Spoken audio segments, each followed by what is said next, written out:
تل ابیب۔ عالمی ادارہ صحت WHO نے کہا ہے کہ اس کا غزہ پٹی کے سب سے بڑے میڈیکل کمپلیکس الشفا ہسپتال کے عملے کے ساتھ رابطہ منقطع ہو گیا ہے۔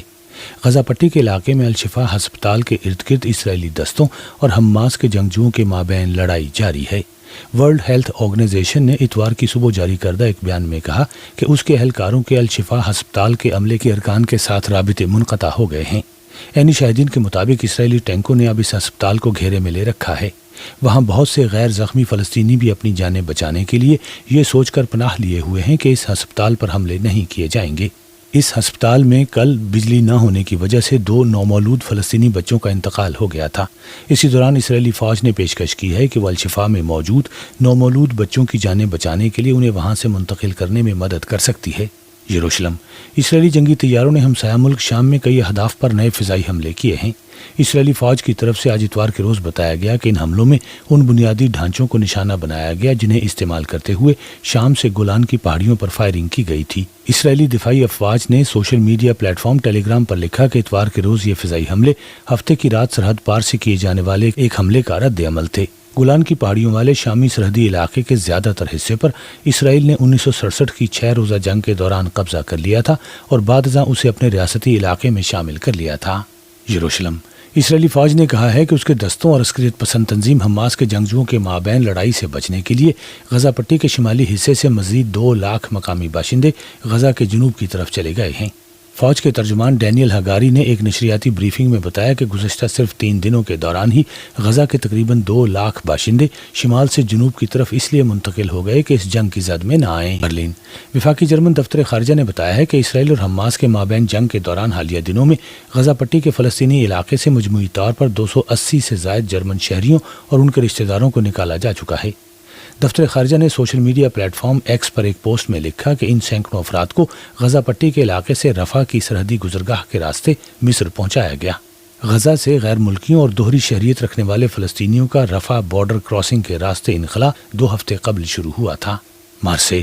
شمالی افریقی ملک لیبیا کے ساحلوں کے قریب بحیرہ روم کے پانیوں میں 128 ایسے تارکین وطن کو بچا لیا گیا جو یورپ کی طرف سفر میں تھے۔ ان تارکین وطن کو 3 مختلف ریسکیو کارروائیوں کے دوران اوشن وائکنگ نامی امدادی بحری جہاز کے عملے نے بچایا۔ یہ بات فرانس کے شہر مارسی میں قائم کھلے سمندروں میں تارکین وطن کی مدد کرنے والی تنظیم SOS میڈیٹرانے نے بتائی۔ اوشن وائکنگ نامی ریسکیو شپ اسی تنظیم کی ملکیت ہے۔ اطالوی حکام نے اس بحری جہاز کے عملے کو اجازت دے دی ہے کہ وہ 125 سے زائد ان تارکین وطن کو وسطی اٹلی میں بحیرہ آڈریا کے کنارے اورٹونا کے بندرگاہی شہر میں خشکی پر اتار سکتا ہے۔ SOS میڈیٹرانے نامی تنظیم 2016 سے اب تک 39,000 سے زائد افراد کو بحیرہ روم کے مختلف حصوں سے ریسکیو کر چکی ہے۔ برلن۔ وفاقی چانسلر اولاف شولز کی قیادت میں جرمنی کی موجودہ مخلوط حکومت یوکرین کے لیے برلن کی طرف سے فوجی امداد 2 گنا کر کے 8 بلین یورو کر دے گی۔ یہ بات امریکی نشریاتی ادارے بلومبرگ نیوز نے برلن حکومت کے سیاسی ارادوں سے باخبر قریبی ذرائع کے حوالے سے بتائی۔ جرمن وزارت دفاع نے تاہم اس رپورٹ پر کوئی تبصرہ نہیں کیا۔ اربیل۔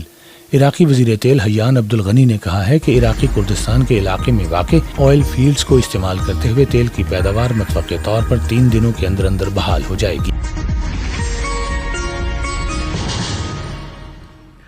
غزہ کے رہائشی علاقوں پر جارح اسرائیل کے ہوائی اور زمینی حملے مسلسل جاری ہیں اور صہیونی فوج کی جنگی کشتیاں غزہ کے مغربی علاقوں پر گولہ باری کر رہی ہیں۔ صہیونی حکومت کے بمبار طیاروں نے مغربی غزہ میں اقوام متحدہ سے وابستہ پناہ گزینوں کے کیمپ پر بمباری کی ہے، جس کے نتیجے میں 2 فلسطینی شہید و متعدد دیگر زخمی ہو گئے۔ مغربی غزہ کے علاقوں اور مشرقی علاقے الصحابہ پر صہیونی فوج بمباری کر رہی ہے اور اس کی جنگی کشتیاں مغربی غزہ کے علاقوں پر گولہ باری کر رہی ہیں۔ صہیونی حکومت کے جنگی طیاروں نے خان یوسف کے ایک علاقے میں بھی رہائشی عمارت پر بمباری کی ہے اور امدادی ٹیمیں شہداء اور زخمیوں کو ملبے سے نکالنے میں مصروف ہیں۔ الجزیرہ چینل نے بھی اعلان کیا ہے کہ غزہ کے شمالی علاقوں بیت حانون، جبالیہ، العودہ اور بیت لاہیہ میں مزاحمتی فورسز اور اسرائیل کی زمینی فوج کے درمیان گھمسان کی لڑائی جاری ہے۔ میڈیا ذرائع کے مطابق جارح اسرائیل کے لڑاکا طیاروں نے شہر جبالیہ میں ایک گھر پر بمباری کی ہے، جس میں 3 فلسطینی شہید اور 20 دیگر زخمی ہو گئے۔ اس رپورٹ کے مطابق صہیونی لڑاکا طیاروں نے مشرقی خان یونس کے بھی ایک گھر پر بمباری کی ہے۔ انسانی حقوق کے دعوے داروں کی خاموشی کے دوران فلسطین کے نہتے اور مظلوم مردوں، عورتوں اور بچوں کا قتل عام ہر روز ہو رہا ہے، اور دنیا مشاہدہ کر رہی ہے کہ کس طرح سے حقائق تحریف کر کے پیش کیے جا رہے ہیں۔ تازہ ترین اعداد و شمار کے مطابق غزہ پر 7 اکتوبر سے جاری غاصب اسرائیل کے جارحانہ حملوں میں اب تک 11,208 فلسطینی شہید ہو چکے ہیں، جن میں 4,500 سے زیادہ بچے، 3,000 سے زیادہ خواتین اور 700 کے قریب سن رسیدہ افراد شامل ہیں، جبکہ زخمیوں کی تعداد 27,000 سے زیادہ ہو گئی ہے۔ حماس کے فوجی بازو عز الدین القسام بریگیڈ کے ترجمان ابو عبیدہ نے سبھی سیکٹروں پر صہیونی دشمن سے جنگ جاری رہنے اور اس کو زبردست نقصان پہنچانے کی خبر دی ہے۔ حماس کے فوجی بازو عز الدین القسام بریگیڈ کے ترجمان ابو عبیدہ نے اعلان کیا ہے کہ صہیونی دشمن سے گھمسان کی جنگ جاری ہے۔ انہوں نے بتایا ہے کہ استقامتی محاذ کے جوان سخت جنگ میں مصروف ہیں، اور انہوں نے سبھی سیکٹروں پر غاصب صہیونی فوج کی بختر بند گاڑیوں کو نشانہ بنایا اور ضبط نقصان پہنچایا ہے۔ اسی سلسلے میں جہاد اسلامی فلسطین کے فوجی بازو سرایا القدس نے بھی اعلان کیا ہے کہ مارس میں صہیونی حکومت کے فوجی ٹھکانوں کے اطراف میں اسرائیلی فوجیوں کے جمع ہونے کے مراکز پر راکٹوں اور توپ خانوں سے حملے کیے گئے ہیں۔ اس دوران میڈیا ذرائع نے الشفا ہسپتال اور شاطی کیمپ کے اطراف کے علاقوں پر صہیونی فوج کے سنگین حملوں کی خبر دی ہے۔ یاد رہے کہ غاصب صہیونی حکومت استقامتی فلسطینی محاذ کے آپریشن طوفان الاقصی میں ناقابل تلافی شکست کا بدلہ بے گناہ فلسطینی عوام سے لے رہی ہے، اور اب تک غزہ پر اس کے وحشیانہ حملوں میں 11,000 سے زیادہ عام فلسطینی شہری شہید ہو چکے ہیں، جس کی اکثریت عورتوں اور بچوں کی ہے۔ ایسی حالت میں کہ غزہ صہیونی فوجیوں کے لیے دلدل میں تبدیل ہو گیا ہے، ایک اسرائیلی وزیر نے غزہ میں صہیونی کالونی بنانے کا مطالبہ کیا ہے۔ صہیونی حکومت کی انتہا پسند کابینہ کے رکن ایتامار بن گوئر نے، جو انتہا پسندی میں مشہور ہے، صہیونی ٹی وی چینل 12 سے انٹرویو میں کہا کہ غزہ میں صہیونیوں کے لیے کالونی بنائی جائے۔ اس رپورٹ کے مطابق صہیونی حکومت کے اندرونی سلامتی کے وزیر ایتامار بن گوئر نے سیکورٹی کابینہ کی نشستوں سے اپنے نکالے جانے کی وجہ یہ بتائی ہے کہ اس نے آپریشن طوفان الاقصی سے پہلے حماس کے لیڈروں پر حملہ کر کے قتل کرنے کا مطالبہ کیا تھا۔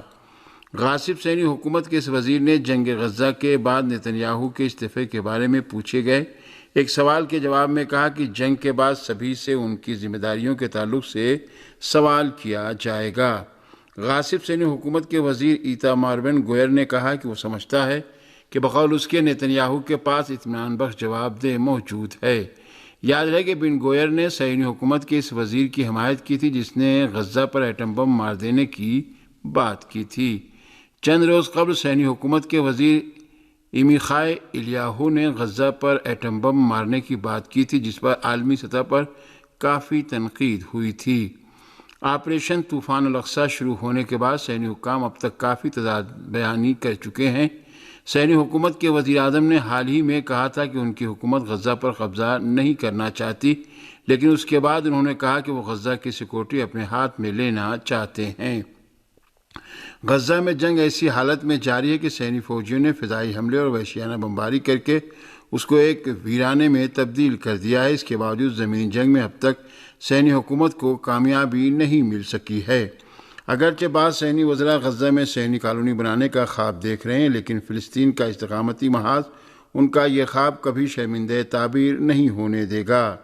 غزہ پر قبضہ کرنے کے لیے زمینی حملے شروع ہونے کے بعد درجنوں صہیونی فوجی ہلاک ہو چکے ہیں۔ غاصب صہیونی حکومت نے فلسطینی عوام کے خلاف وحشیانہ جارحیت کا سلسلہ جاری رکھتے ہوئے مغربی کنارے کے شہر جنین میں ایک اور فلسطینی جوان کو شہید کر دیا۔ رپورٹ کے مطابق جمال حمران نامی یہ فلسطینی جوان مغربی کنارے کے شہر جنین میں عرابہ کے علاقے میں غاصب صہیونی حکومت کے جارح فوجیوں اور فلسطینی جوانوں کے درمیان ہونے والی جھڑپ میں شہید ہوا۔ عرابہ میں جارح صہیونی فوجیوں نے فلسطینیوں پر اندھادھند فائرنگ شروع کر دی، جس کے جواب میں فلسطینیوں نے مزاحمت کا مظاہرہ کرتے ہوئے صہیونی فوجیوں پر حملہ کیا۔ غزہ کے نہتے اور مظلوم عوام کے خلاف غاصب صہیونی حکومت کی وحشیانہ جارحیت میں اب تک 11,000 سے زائد فلسطینی شہید ہو چکے ہیں، جبکہ صرف جنین کیمپ پر صہیونی جارحیت میں 10 سے زائد فلسطینی شہید اور 15 دیگر زخمی ہوئے ہیں۔ حزب اللہ لبنان نے مقبوضہ فلسطین کے شمالی علاقوں میں غاصب صہیونی حکومت کے کئی فوجی ٹھکانوں کو اپنے حملوں کا نشانہ بنایا ہے۔ المیادین ٹی وی چینل کی رپورٹ کے مطابق حزب اللہ لبنان نے ایک بیان میں اعلان کیا ہے کہ الرادار، زبدین اور مقبوضہ شبا کے علاقے میں غاصب صہیونی حکومت کے متعدد فوجی ٹھکانوں پر حملہ کیا گیا ہے۔ حزب اللہ لبنان نے اپنے ایک اور بیان میں اعلان کیا کہ غزہ میں فلسطین کی تحریک مزاحمت کی حمایت میں صہیونی حکومت کی المالکیہ فوجی چھانی کو بھی نشانہ بنایا گیا ہے۔ حزب اللہ لبنان نے غزہ میں غاصب صہیونی حکومت کی وحشیانہ جارحیت کے جواب میں فلسطین کی تحریک مزاحمت کی حمایت میں مقبوضہ علاقوں میں 12 صہیونی فوجی ٹھکانوں کو نشانہ بنایا ہے، جس کے نتیجے میں انتہا پسند صہیونی آبادکاروں اور صہیونی فوجیوں میں خوف و ہراس پایا جاتا ہے۔